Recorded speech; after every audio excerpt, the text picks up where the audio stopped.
Okay, everybody, you are in for a real treat today. And one of my guests, my guest today is on here a few weeks ago. He's back. Most of you already know him and have heard him many times.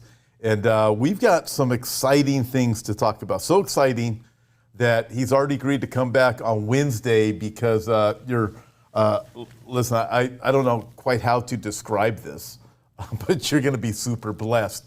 So please welcome our guest today, John Haller, the John Haller. John. Hi. How are you? How you doing? You're on camera now. Good to see you. Yeah. Hey, that's a good picture behind you. That's Hebron. Looks good. A black and white picture of old Hebron. You know, one of my favorite spots in Israel. We'll have to go there sometime. I was just going to say that. I'll be there in 60 days. Are you going to go to Hebron? No, not on this trip. October 2023, I will be. Okay. It's a phenomenal place. You know, it's one of those places in Israel. As you know, you've been there.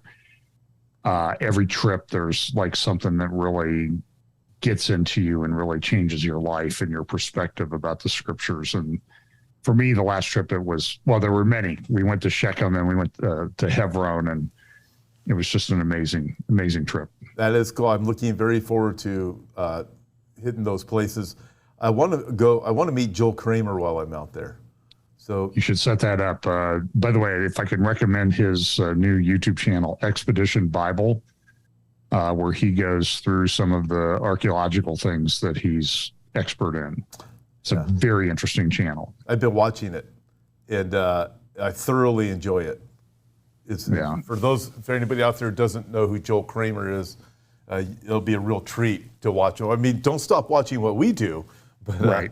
But Joel, he's good. He's short. I mean, he puts up like 12-minute videos. Oh, so but good. When we went 5 years ago, just real quickly, Pam and I spent 3 days with him, traveling around what they call the West Bank, Judea and Samaria, and it was like 3 years of biblical archaeology in 3 days. And he's so wise. He also has a book called Where God Came Down. I would highly recommend that everyone get it. It's hardback only. It's not on Kindle.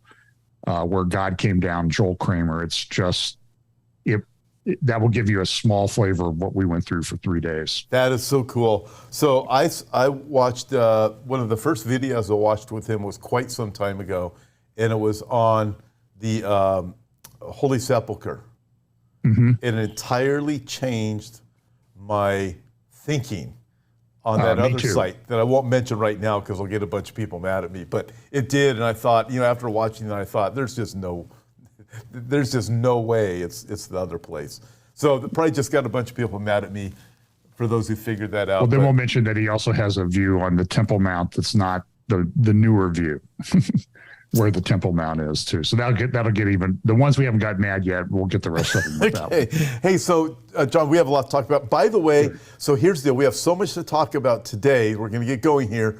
John's going to rejoin me on Wednesday. You're about ready to find out right now. We're going to go into Babylon. Where is it? What is Babylon? And we're also going to be talking about Jared Kushner and the Saudis.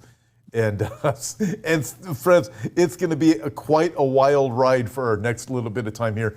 Tomorrow, my guest, John, is Bill Koenig.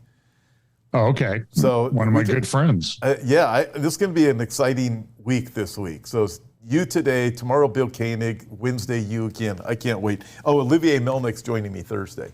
Yeah, he's been at church a few times too. So there you go. Okay, all right, John. There is so much to talk about. Let's start off with. Where do I want to start? You have MBS, right? His whole view of the Temple Mount, the Islamic claim to the Temple Mount is changing the dynamic of everything going on there. Yeah. So let me just sort of walk through. I sort of sent you an outline, and we don't have time to get through that whole outline. But it's very interesting. So one of the great questions in Bible prophecy is, where is Babylon the Great, this final Babylonian empire? So there are a number of views. So I know some people like Arnold Fruchtenbaum, Andy Woods, and a bunch of people think that Babylon the final Babylon will be a rebuilt Babylon in Iraq, where the original Babylon was built. And I suppose that that's true. So my view is when I do my Bible prophecy grid, I have these ACLU, acceleration, convergence, logistics, and understanding. And so the rebuilt Babylon would be one where I would sort of put under logistics, because for it to be rebuilt, it's supposed to be this great commercial city.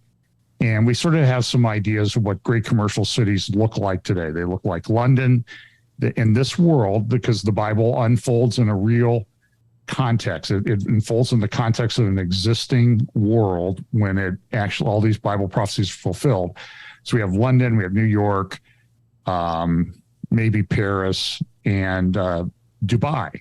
And Dubai is a good example. Dubai has the tallest building on the planet, the Burj Al Khalifa, and it's over half a mile height.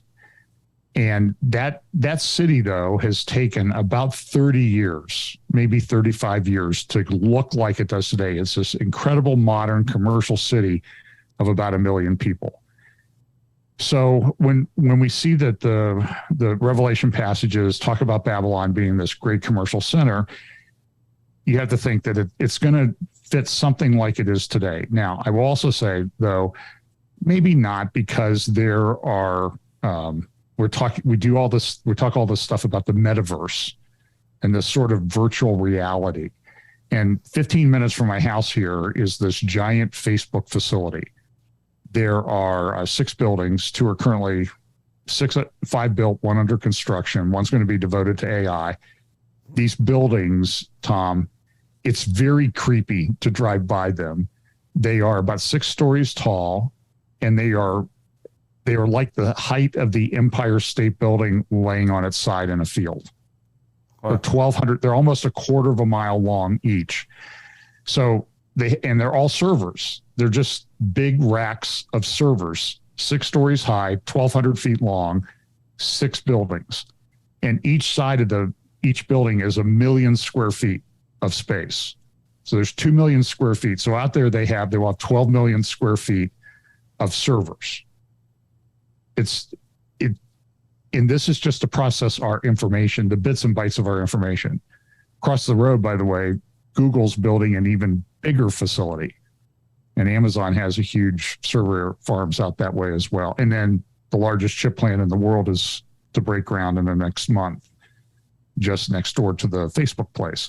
So we're calling it the Silicon Heartland is what they're calling it now. But so it could be virtual. That's the virtual reality thing is changing everything. But so there's views. There's Babylon in Iraq, and there's not much that's been built there. They talked about building a port. They've talked about building a big, tall building. About 20 years ago, there was a little blurb on a Washington Post blog about, hey, you know what we ought to do? We ought to move the UN to Babylon. This was around the time of one of the Iraq wars. I remember that. And so everybody, we're all of us Bible prophecy guys, we all get excited and we all quote that and we put it in our presentations and that type of thing. So that's one possibility. Another possibility, and I have friends, Doug Krieger, Doug Woodward, and others who've written a book, D. McGriff, called The Final Babylon, I think it is. And their conclusion is looking at the passages in Jeremiah 50 and 51, and then applying them to the world that we live in. Their conclusion is that it sounds like America is Babylon. Now, there's a few things that you can kind of criticize that view on. Maybe we don't rule the nations of the world. We're have been the most influential. And I think Woodward has even modified his view since that book came out about 2014. There's another view. This is the one that I just cannot get my head around, is that Jerusalem itself is the final Babylon. I just have a lot of problems with that one. Jerusalem can't be for a number of reasons. One of them is Jerusalem is still here when Jesus comes back. Right, and Babylon is destroyed. Babylon is destroyed. Revelation 18 is pretty clear about its destruction. But, okay. So now there's this new city being built called Neom. called The Line, and I think I sent you a picture of it. Yeah, I have it. Matthew, can you pull up this picture for everybody to see of the line? So there it is. There. Everybody can see it, John. Can you see it? So this is at the southern end of the Red Sea. That's looking from west to east. That's Saudi Arabia. There are actually two islands you can just barely see at the bottom of the picture there. Those are that open body of water there is called the Straits of Tiran, Tiran. It's very significant geopolitically, particularly with Israel and Egypt and Saudi Arabia, and has led to some very current recent agreements. Back in the Six-Day War in 1967, one of the things that caused Israel to launch that war was that Egypt had shut down the Red Sea to ship traffic for Israel. And Israel gets a lot of their goods through the Red Sea, up through the Gulf of Aqaba. So after the Six-Day War, they entered into a treaty with Egypt, and that treaty said that Egypt would guarantee that going forward in the future, that no one would shut down the Red Sea to Israel. Well, those islands really belong to Saudi Arabia. So in some recent negotiations and everything, the Saudis, the islands were turned back over to Saudi Arabia, but they have to agree it. Now, Saudi Arabia, from that NEOM that you saw in that picture, their intent is to build one of the longest, if not the longest, suspension bridges in the world across the straits there to Sharm el-Sheikh in Egypt. And then NEOM, the region of NEOM, will extend all the way up to Jordan. So it'll be a 3-country thing. And they're starting to work on it. They've already built some things like important things like they have a golf course and a resort area and some other things. And some of the meetings, if you remember, Benjamin Netanyahu went to Saudi Arabia before, I don't know which of the last number of elections that they've had, when he was still prime minister. His first prime minister to go there, and they met down in NEOM. And some other, usually a lot of times, Mohammed bin Salman, the crown prince, who's effectively the ruler of Saudi Arabia now, will have world leaders come to meet him, and they will come to NEOM. So that's the beginnings of NEOM. So that city's supposed to be 100 miles long. Each side of it will be a mirrored wall, 1,500 feet high, so higher than almost any building on the planet except for 3 or 4. And it will be about 200 yards across and 100 miles long. It's underground transportation, no cars, parks, golf courses. Some of the pictures look like the Hanging Gardens of Babylon. So I just find this kind of interesting. I know that some of there's a view that the Antichrist will come from the Islamic world. And so I'm aware of all the different views of the Antichrist, and I'm sort of the guy that I kind of keep my options open. That way I have and I haven't written a book about it, so I have plausible deniability on everything. So on the city, I want to ask you a little bit about. I've seen videos on it. It's fascinating. I mean, the city itself seems like quite a stretch of the imagination of MBS. So I remember reading about NEOM, or however you say it, several years ago. In fact, I did a message on Babylon, and I presented the different possibilities of what Babylon was. I think in 2013, and I think NEOM was around back then, at least in concept. He announced it in 2017 at a conference that they have. It's sort of like, it's interesting. There are like 3 big conferences in the world. There's the Davos World Economic Forum. There's the World Government Summit. There's actually 4 conferences. There's the FII Institute that's done by Saudi Arabia, the Financial Investment Innovation Institute. And then there's one in St. Petersburg, Russia, which is kind of interesting when you put all the different Bible prophecy things together. And they're all very interrelated. So you'll see the same people at these same conferences. So I think it was 2017 that Mohammed bin Salman announced NEOM. So it's been around for about 5 years. And one of the things that they always said was, well, they'll just never be able to fund this because it's too expensive. They're talking about it's costing $500 million or $1 trillion. Where are they going to get the money? But I'm just telling you, I read some financial papers, Financial Times, Wall Street Journal, Times London, a bunch of them. They're all having ads for neon in them right now. All every week I see an ad for neon. Really? And because they're raising money. But the other interesting thing is, and this is kind of related to the World Economic Forum and the Financial Investment Initiative and the St. Petersburg thing and the World Government Summit, is we have a bit of an oil crisis in the world, oil and energy crisis in the world right now. Part of that comes from, and I know you've talked about it a lot with different people and Brandon Holdhouse and others, of this ESG, environmental, social, and governance.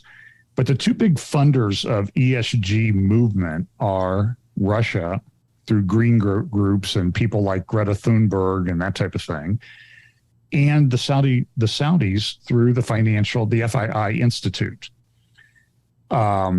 And if you go back and you look up FII Institute, you'll see all of this ESG stuff. And part of that is to get those stupid people in the West to shut down oil production. So we shut down oil production to get along with ESG. And then what happens? Well, the price of oil and gas goes sky high, which is doing right now. Russia makes a lot of money, and Saudi Arabia makes a lot of money. So I got Saudi Aramco made $50 billion the first quarter of this year. 50 billion. Okay, so I got to back up just a second because I don't think a lot of people have heard that. In fact, I was with Brandon Holdhouse recently, and he had mentioned that same thing in one of his messages on ESGs in Russia. So right. It's we talk a lot, Brian. So you look at this. Maybe you can explain that a little bit more about Russia and the ESGs, because we look at it, and you're right. People in the West are nuts and so woke that it's this virtue signaling on pretty much everything. So now it's virtue signaling on we're going to save the planet. So essentially, what you're saying is this is a Russia plant to save the planet. A Russia and Saudi plant. That's correct. They have been the two big promoters of this. Go look up FII Institute. Go back and look at some of their seminars. And in fact, one of the Saudi guys at the last seminar, I played a clip of him one Sunday, or I did a midweek thing back in June or July on ESG and the Saudis. And so you can find that at the Fellowship Bible Chapel YouTube channel, and you can kind of figure it out. And so they pushed this, and we're stupid enough to go along with it. And these guys are laughing all the way to the bank. Yes, they are. I mean, we could talk all day about the crisis. We probably should mention it. Europe is in a very deep crisis. Emmanuel Macron, who came out the other day and said, he just ran for office 90 days ago. He came out and said the era of abundance is over. Mm-hmm. And we're going to have to all make sacrifices. And he was also photographed the next day at one of the presidential palaces in the south of France, jet skiing. So it's you guys, the era of abundance. It was his sort of Marie Antoinette moment, I think. Let them eat cake or let them ride their own jet ski.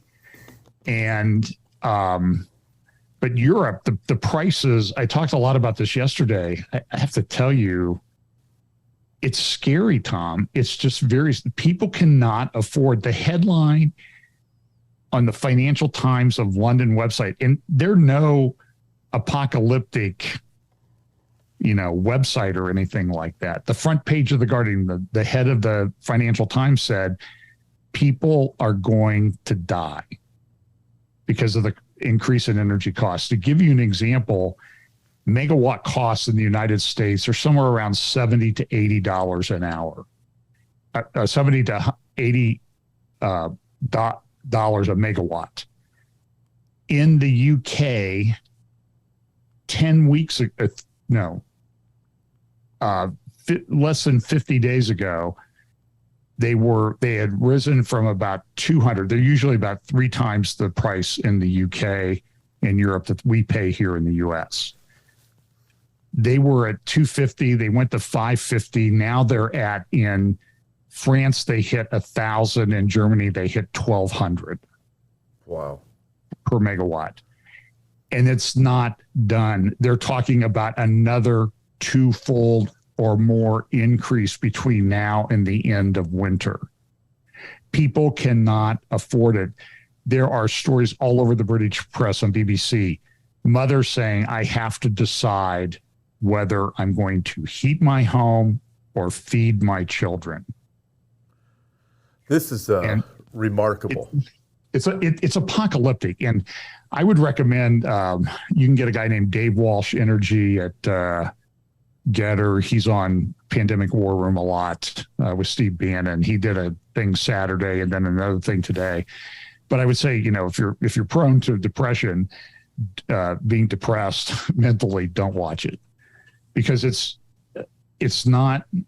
And this came on us so quickly, and it's not the war in Russia. You can't blame Putin's war necessarily with Ukraine for this. That's part of it, okay? But the big component of this is this ESG stuff that's been pushed by Putin and the Saudis and others and the financial people, BlackRock and others who bought into it. So we are in a major crisis. The the Economist cover for their Europe magazine a few weeks ago was a bear in the woods, a big black bear in the woods. It was very dark, and it says Europe's dark winter apparel or something like that. And it was the Russian bear in Little Red Riding Hood in the woods. And I'm just telling you that this is the way the world is. I hear you say it. I say it all the time. You cannot make this stuff up. Yeah. This is the world that we live in. This is real, and we're here. We're at this point now. How does this all play into the end times yet? We have all these theories about the horsemen. Are they riding yet? Are they mounting up? Are we seeing the foreshadows and all this other stuff?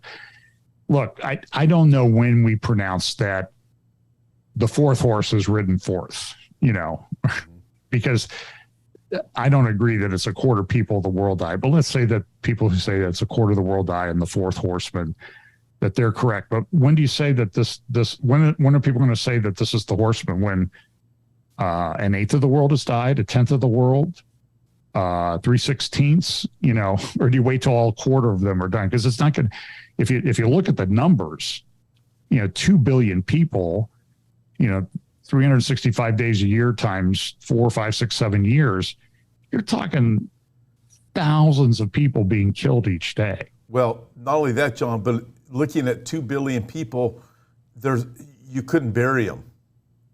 Right. Because you'd have, that mean 1 out of every 4 people have to be buried. Well, it's really an impossible situation. However, I know Bill Salas has the same approach you do on that. Yeah, well, and look at this thing with Charlie Vector. My brother-in-law died and went to Indianapolis and ran into the funeral director, who's his father, who was part of the firm, had been a partner in the law firm that I clerked at in law school back in the 1979, 1980.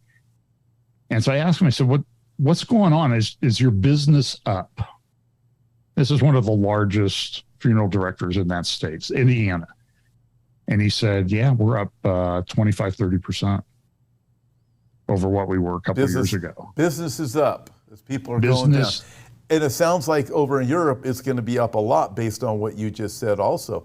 Hey, I want to clarify something for our listeners, because I know they're going to comment. But it's understanding why John and why Bill Salas and some other guys say that it's not necessarily a death of a quarter of the people on the planet, is because in Revelation chapter 6, when you have the rider on the pale horse, the fourth horseman, authority is given over a quarter of the earth to kill. So it doesn't say they will be killed. Later on, when you get to the trumpet judgments, you definitely have death coming to a third of the planet. But at the fourth horseman, authority to kill over a quarter of the earth doesn't necessarily mean that a quarter of the people are going to die at the fourth horseman. But your point, Tom, about how do you bury them if it is that many? Well, and we're starting to hear those reports about chemicals. You can now use whatever acid it is to dissolve bodies. It's legal in many of the states now. And so people send me articles on that and say. By the way, I don't want to. The movie Soylent Green. Yeah. Did we talk about that last time? I don't know, but that movie was set in 2022. That it was you. You had mentioned it was 2022, Okay. and here we are. So for all of our viewers who are too young to remember know what Soylent Green was basically people become food. That's right. The Soylent Green is people. That was sort of the last line that Charleston Heston uttered in the movie, as I recall. So, and I'm not saying that movie is prophecy or anything like that, but remember, with people dying over the past few years, they had my neighbor was a truck trailer dealer, and he said, I can't get my hands on enough reefer units, refrigerated units, because he was selling them to hospitals because they were using them as portable morgues. Wow. So, and this is all cause death. This is not just related to one particular thing. I mean, this is up. Indiana Insurance Company came out and said the insurance company's death claims are up by 40% across the board for people ages 18 to 64. They are, and you and I are not allowed to speculate on YouTube too much about what the cause of I don't care what the cause is. The fact is that we know as Christians, it's appointed unto man once to die. So we know we're absent, a certain intervening event that we all hope for, but we need to understand that we live at this it's just becoming an increasingly unique time. So anyway, they're shutting down energy everywhere, and that's going to have an impact, and it's going to have a health impact like I don't think we've ever seen. Now, people are hopeful. The big financial guru, I think the guy's name is Myers in the UK. He's been on saying, listen, people say I'm talking about apocalyptic or catastrophe. I'm sorry. This is a catastrophe unlike anything that I've ever seen. And people need to prepare. And it's interesting. I mentioned this yesterday, and I saw people commenting on our YouTube comments, and they're saying, we're setting up a pantry and a place for people to get warm in the winter at our church and that type. So Christians are out there really doing the right thing. But you need to understand, we live at this world where this is going to happen. And a lot of this is pushed by the Saudis. So now the Saudis are making a ton of money. They're, as I said, Aramco made $50 billion last quarter. It wasn't the first quarter this year, it was the second quarter. And they're expected to make even more. So all of a sudden now they've got this money to finance everything, like this city Neom that Mohammed bin Salman wants to build. And Mohammed bin Salman has said, I want to build this city. This is my pyramids. He wants to build something that's going to last for a very, very long time. So is this Babylon or not? I do not know. Okay. I know that this is in the region of the Babylonian Empire. You might put up that map if you have it. I'm going to pull up the map in just a second, but I want to quote this. This is a quote that you sent me from the Financial Times, Correct. August 2. So what was this? Just 3 weeks ago, right? Yep. And this is the quote you sent me, John. The inside, and this is speaking of the Lion City, this Neom, the inside is, of course, rendered as bucolic. Is that correct? Bucolic. Bucolic techno-utopia, a valley of trees and foliage, the new Babylon. Now you pointed this out before we came on air. It's fascinating how the secular news picks up on these biblical themes. This isn't coming from Bible prophecy. This is the Financial Times calling this the new Babylon. That's correct. That to me is interesting. Okay, we'll pull up the letter to the editor that followed up about 10 days later. On August 12th, the guy said, this is great, but it's a techno dystopian future, and the people that live this way will be subject to the person who controls the technology. And then that brings in all the stuff that we talk about. Yuval Harari, the World Economic Forum, and all these things that we talk about. And what I'm trying to show people by this, I think, is the convergence of everything. That everything is connected to everything else. I'm going to ask you about the convergence in just a second, but I'm going to have Matthew pull up the region map, the region of Babylon. There it is, John. Talk about the original Babylon, but the region of Babylon. That was the Neo-Babylonian Empire during the period of the captivity of the Jews in Babylon. Nebuchadnezzar. Yeah, the period after Nebuchadnezzar, when Daniel was around. And it includes, you see there where the Sinai Peninsula is, you can see that the southern end of the Sinai Peninsula to the right of that is where Neom is to be built. Now, And it's so we have the you have the Red Sea there, and correct. then looking at the Sinai Peninsula. So I'm trying to read to the left of the Sinai Peninsula is, that goes up to the Suez Canal. Yeah. The right side of the Sinai Peninsula is the Gulf of Aqaba that goes up to Eilat, which is where Jordan, Egypt, and Israel kind of meet there at the north end of the Red Sea. So that was all Babylonian Empire region back at And the time. their of the secondary captivity. capital was actually in the region area of Neom. And that is also the biblical areas of Dedan is that area. And then Sheba is the further south into Yemen. Do you want that map up also? I don't know if we have that whole map or not. If you have that map, put it up. I think we do. Matthew, can you put up the other map? Yeah, that one. Okay, that's Jeremiah. Yeah, I mean, so the circle at the top, you see the little line there. That's the line. That's Neom. And then you see the first circle there below that is Dedan, and the southern circle there is Sheba. And then over to the right there, you see the Persian Gulf, where Qatar and United Arab Emirates and all that stuff is. So, I mean, it's in the Bible's a Middle Eastern book. So I'm not saying the Antichrist is Islamic. My options are open. Okay. This is okay. I got to ask you another question. All right. So what you're saying that you're proposing, thinking of the other map. Can you go back to the other map real quick? Actually, you can skip the maps for a minute. So what you're saying, John, is that the reality is it could be when you think of Babylon being rebuilt, the region of Babylon is where the line comes out of. Therefore, that's correct. Okay, now I'm going to throw something else out there. So, I mean, we're definitely going over time, but we will go over time, I can tell. Okay, so you have Sheba and Dedan. Now, you proposed something also about Sheba and Dedan from Ezekiel 38, why they're protesting. Well, they are protesting the invasion of this northern alliance that's coming down into Israel, the mountains of Israel. And so maybe they're sort of like, there's a very close relationship developing between Saudi Arabia and Russia. And again, understand, I'm not saying this is that which was prophesied, but I'm saying is you see these things being set up. And the prophecies, when they happen, it's going to be in the real world. It's going to be in a world where there are people like you and I talking on YouTube about, hey, you know what? Look at what's going on over there or here or there. And we're going to say, this seems like it's fitting the scriptures. And I've often said that it's a difficult thing that if we see this stuff, we got to be careful.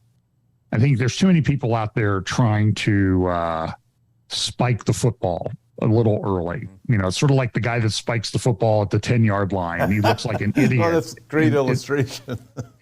I've spiked it a few times in years past, but I'm still There's here. a guy who did that in a Pittsburgh Steelers Monday Night Football game, and I don't even know the guy's name because I don't think he ever played another football game again for anybody. Anyway, but so I think we need to, I hate to say this, we almost need sort of like a committee of people who know this stuff to be able to say, I really think that this is that which was prophesied. Because I just don't think it does a good job for people to be hanging out there by themselves. So it's out of the mouth of two or three witnesses. So here we see this Sheba and Dedan, and we wonder, like, why are they protesting? And maybe they're protesting because they're just faking everybody out. Maybe they're not upset. Maybe they have some kind of agreement or an ulterior purpose. So then you layer on top of that sort of the other thing from this region, which is Psalm 83, and the sort of synergy that's going on between Psalm 83 and the Abraham Accords. Okay. Then you add on top of that the Abraham Accords, this Abraham family house looks like it's supposed to open in the next month. Is that the one in Abu Dhabi? Abu Dhabi. Okay. I think it was Pete Garcia was on here last week. We were talking about the Abraham house. I think it was Pete. I can't remember. I know. They're all fungible at some point. So, okay. So this takes us to somewhere else, and I want to talk about it for a minute. You know, we've got a rebuilt Babylon. It could be this Neom. We have Saudi Arabia. We got the ESGs with Russia. Okay, I want to ask you about two things. We got to get to Jared Kushner, because what you've written is, to me, is really interesting. Yeah, I started with one bullet point and I ended up with about 10. I think it was good. They're all 10 were good. Okay, with the ESGs in Russia. So what you're saying with BlackRock and Vanguard, for example, who control much of the wealth of investments on the planet, are you saying as much as they actually did a few months ago? But yeah, their value is down a bit. But it's still probably more than I have. They're invested in LNG, liquefied natural gas facilities. They're making millions and millions of dollars because the price of that is going up. Aren't they making billions, actually?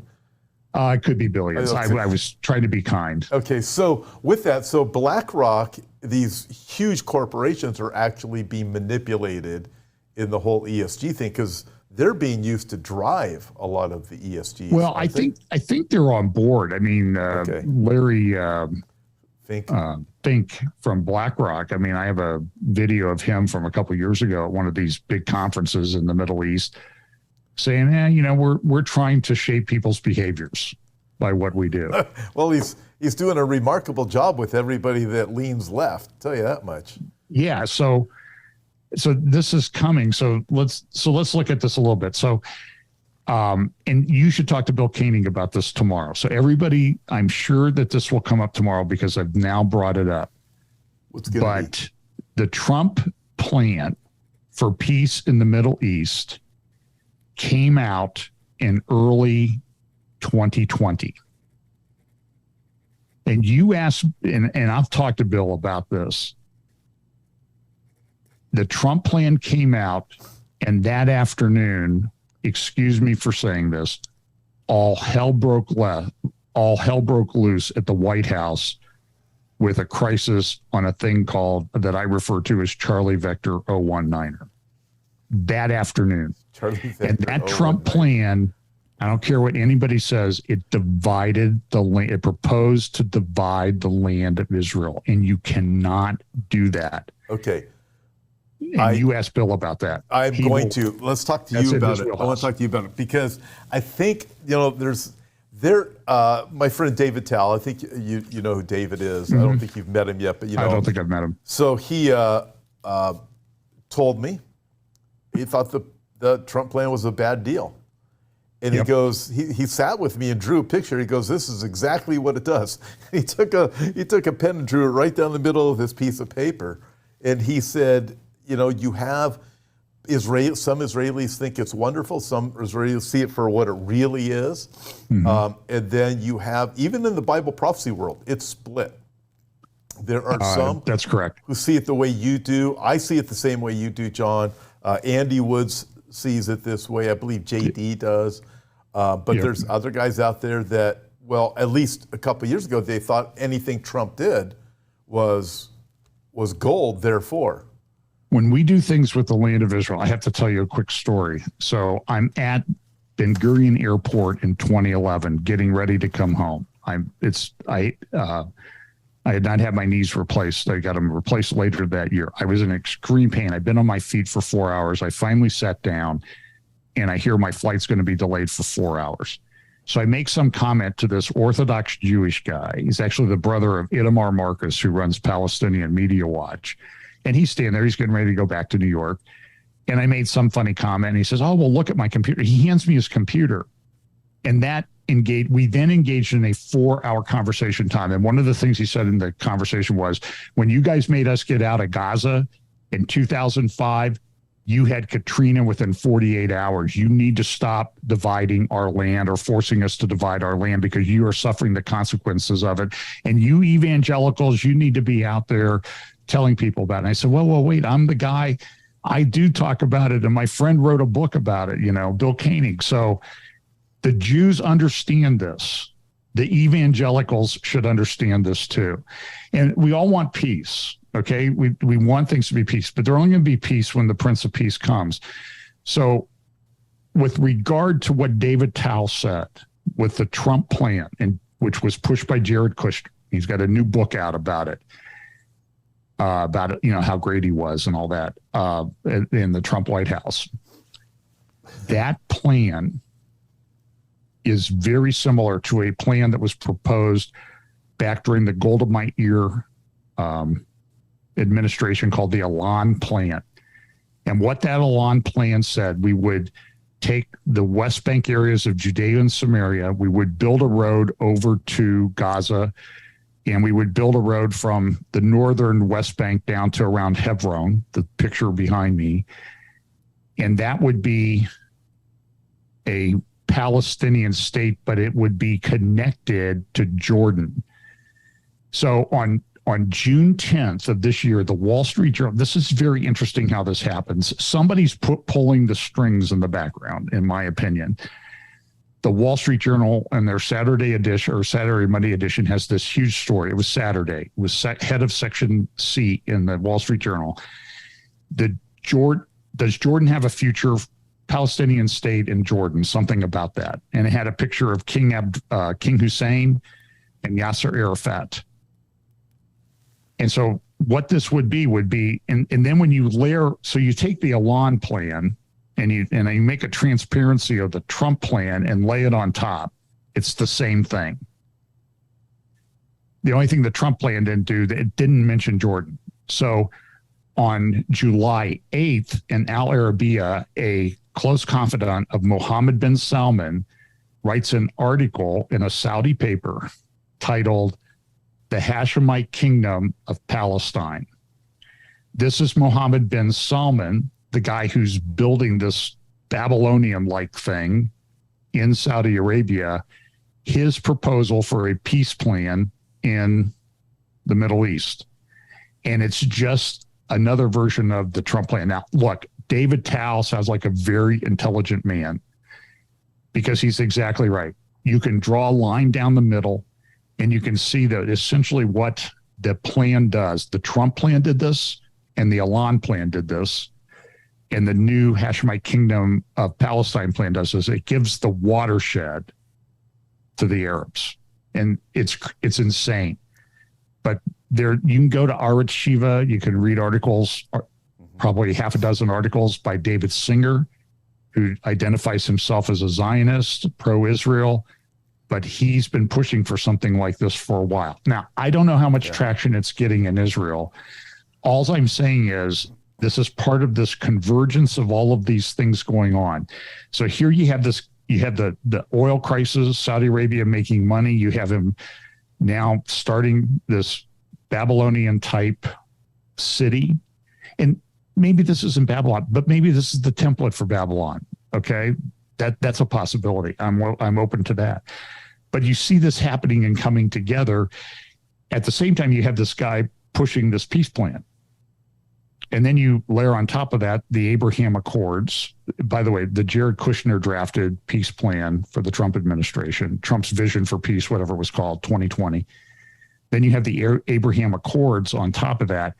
And the Saudis are kind of on the margins of the Abraham Accords. They haven't joined on yet. They've made it very clear we've got to resolve the Palestinian issue if we're going to be part of the Abraham Accords. And now, so here you have a frail king who's not in very good health. He's well into his 80s. And his son, who is the new crown prince of Saudi Arabia. By the way, he's very close friends with a guy named Jared Kushner. And by the way, I was in Israel when Trump went there in 2017. And before Trump came to Israel, he went to Saudi Arabia. And it was very unusual because nobody had ever really done this before. Fly from Saudi Arabia to Ben Gurion to Israel on a diplomatic mission. It just hadn't been done. And at that time, by the way, Mohammed bin Salman was not the crown prince. He became the crown prince about 2 or 3 months after that meeting. But he's always been very close to Kushner. So Kushner's pushing the Trump plan. He's pushing the Abraham Accords. And now you have the ESG stuff from Saudi Arabia taking hold and causing energy prices to spike all over the world, energy shortages, which are only going to increase the prices. And Saudi Arabia is sitting there, yeah, well, we'll pump oil. We don't really want to, but you need it, so we'll pump oil and gas. Now you have an alliance too, Tom. At the same time, you have this alliance between not just Russia and Saudi Arabia, but Russia and Turkey and Iran are meeting.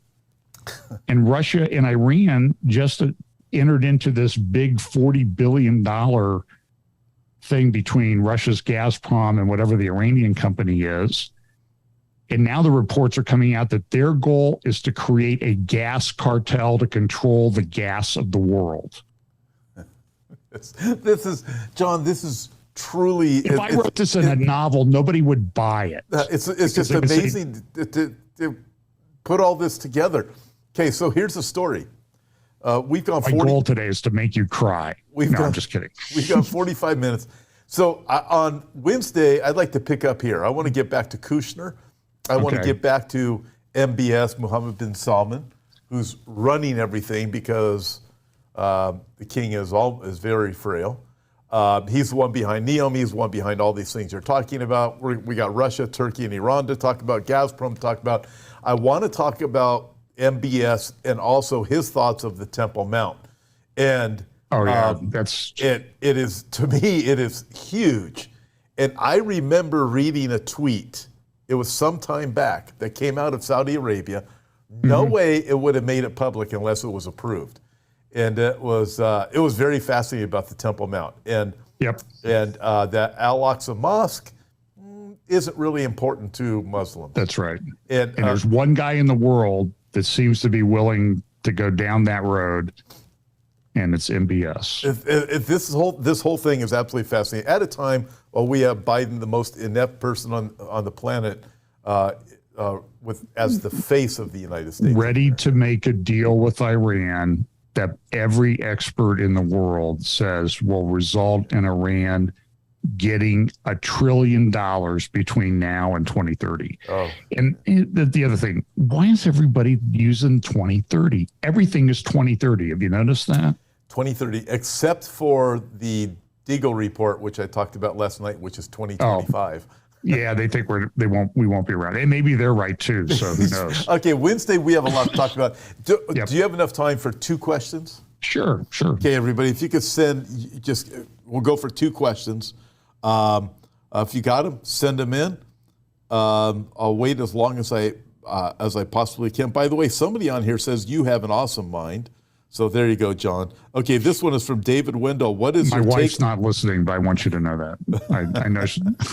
This David Wendell. What is your take on the war going on this moment in the Mideast? Well, there is a war going on. It's a lot of proxy wars, and it's kind of under the radar. The U.S. has been attacked in northeastern Syria in the region of Dar el-Zor, which is the wheat growing and oil producing region of Syria. And the Russians don't like us there. The Iranians don't like us there. And we still have I don't think we have more than a couple, maybe 2. I think it's under 2,000 people there. But there's a lot of things, rockets and drones and that type of thing going back and forth. So the point of all this is that, we could also talk about the gas fields off the coast, which you know something about because you were there at the Lebanon border. And that's a hot thing too, because Hezbollah is saying, don't you dare drill anything out there. You don't drill anything in what they call the Palestinian Sea, not the Mediterranean. So what you have is, again, you have this convergence of everything where it's like a hair trigger. Amir Avivi, and he says when this thing unwinds, it's going to be unbelievable. Like when the rockets start flying from Lebanon down towards Israel. Somebody just asked me about that yesterday after church, and I said because they watch all of us, and I said, listen, these things are hot over there. They've been hot over there as long as I've been reading. If you go all the way back to the time of the Bible, they were hot over there. I said, it's just a matter of time before something blows, though. It will. The day will come. you can think back to World War One. The trigger there was the Crown Prince of the Austro-Hungarian Empire being assassinated, he and his wife being assassinated in Sarajevo in 1914. And within months, the world was at war. Now, the U.S. stayed out of it for a few years, but we eventually got into it. And I don't know that we've ever really solved, since World War One, since that trigger event, I don't know that there's ever really been peace in the world at any point. So we're 108 years past that. But I see all these things happen, and I'm like, is this the trigger event? What's the trigger event? I don't know what that is, so I'm sort of looking for that. And I'm just saying we've talked about 15 things today that could be the trigger event. Yeah, and we only scratched the surface. I know. It is interesting, and I'll get into this a lot tomorrow with Bill Koenig, but ever since the Trump peace plan, this world has been an absolute mess, and it has not stopped. And this thing's still on the table. I looked it up. I was at your church 5 years ago with Bill Salas on a Sunday night, and then we had some stuff to talk about. Now we could do like a whole weekend of just current events.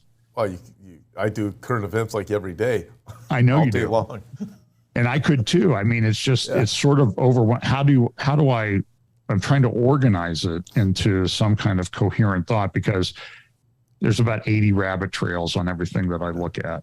Well, you've connected some things in a marvelous way today. I can't wait till Wednesday we pick up with these things, and tomorrow with Bill Koenig will be exciting too. Okay, last question is, this person said, a real talk right now said, I was taught Babylon and Revelation was not literal.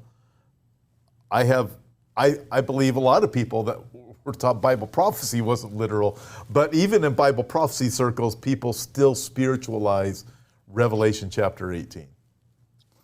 Well, I mean, there's a spiritual aspect to it, but it's also unfolding in a real world. So, when I see things like Great Harbor and the smoke of her burning and all of that stuff, I think it's talking about a literal real place. Now, the thing is, we need to figure out where that place is. And then we could go down to, how some of the Babylonian priesthood ended up in Pergamum, and they created this altar there to Zeus that ended up in the Pergamum Museum on Museum Island in Berlin, where, by the way, they're just about ready to open a thing called the House of One, which is a house of faith for Judaism, Islam, and Christianity.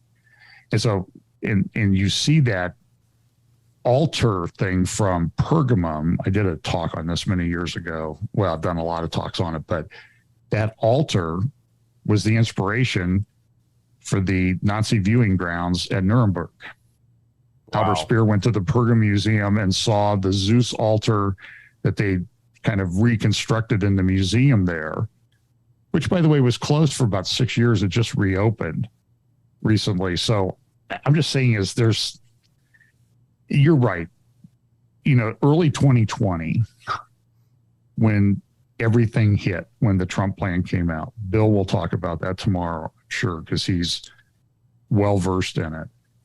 But I say this at the beginning of each year, my update. And so the first update I did in 2021 was how far are we going to be into 2021 before we wish for the good old days of 2020. Yeah. And at the beginning of 22, I said, so how long before we wish we were in the good old days of 2021? And that's just the reality that we're in. I mean, and the answer was about a week. We were wishing for the good old days of the prior year. So I'm already starting to think of wishing for the first 6 months of 2022. Hey, it's crazy. It is. John, thanks for joining me today. I look forward to seeing you on Wednesday. Hey, listen, everyone, be sure to download the app, the Hope for Our Times app. We have news on there. We have the Bible on there. The whole Bible is on there. We have updated news on there. We have all of our videos are there, amongst other videos also when I get around to posting my friends' videos. And we have all of our events are also posted on there. So check it out. And see you tomorrow back here. Bill Koenig is going to be my guest. It's going to be rocking and rolling time tomorrow and Wednesday again with John. Thanks for taking time out of your busy day, John. I appreciate it very much. All right. God bless. See ya. Bye, everyone. Bye.